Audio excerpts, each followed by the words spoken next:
I learned a very valuable lesson last week, and that is, don't mess with randoms you meet online. One day it won't be someone you can so easily pick on. Watch out, you just might become prey instead. Everyone after all has their match. This is the story of how I met mine. It was a bad day. I was frustrated with how my day was going, and on top of that, my dubs partner told me he wouldn't be on. Again. I hate playing solos. There's a lot of reasons why, but my biggest reason? I just don't like to play a game alone. After trying to play solos, then trying to play Team Rumble, I gave up and looked toward my only option. Play duos with Phil on. My first game, my partner had no mic. He marked fatal fields but changed last minute and went salty. I went down without any communication. I left. My second game, I was placed with a toxic person and just left because I thought muting him wasn't an option. A few games later, I get put in with this person named I See You. I asked him if he had a mic, and a chill guy replied. Finally, I was going to have a nice game. I thought wrong. We both agreed we would land shifty shavs. When we dropped, he killed a duos team on his own, and I killed a duos team on my own. It was looking to be a great match. He started pinging and marking weapons. I assumed he'd only talk when he absolutely needed to. Before we knew it, the match was almost over. There were 24 people left, and we were only on the second circle. We had great loot and plenty of time to get more. Then his microphone cut on, and that's when this changed from a duos match to a hostage situation. He told me my full name, my address, and what car I drove. He wasn't bluffing. He told me that he even controlled that he would be matched up with me.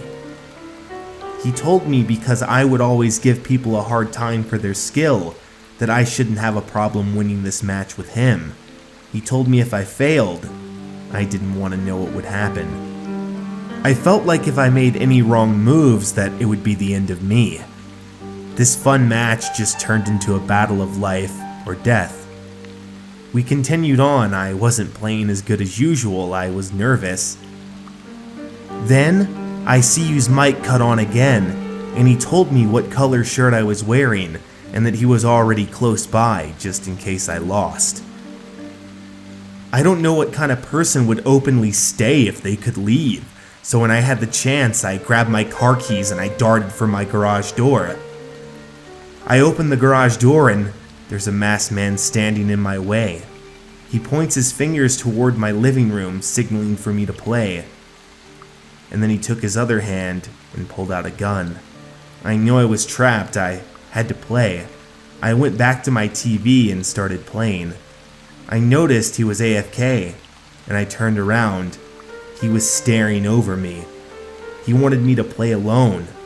I camped outside the later circles until there were 5 people left. I was shaking and nervous. I looked behind me and he was still there. My best bet was to wait for the 2 teams to fight, but then I saw a ton of buildings sporadically.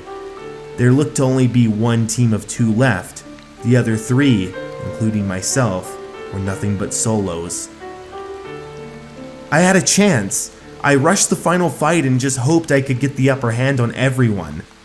I played it the best I could, and before I knew it, it was a 1v1. Everything worked according to plan, but I was so weak I was one-shot. I didn't know if the other person had healed or what he was at. I was just building as fast as I could. My life depended on it. Eventually I caught the luckiest break of my life.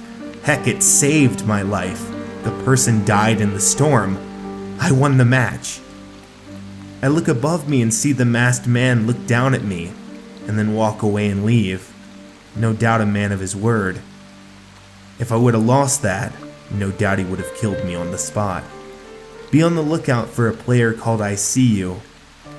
He thinks he deals in karma, but really, he's a lunatic.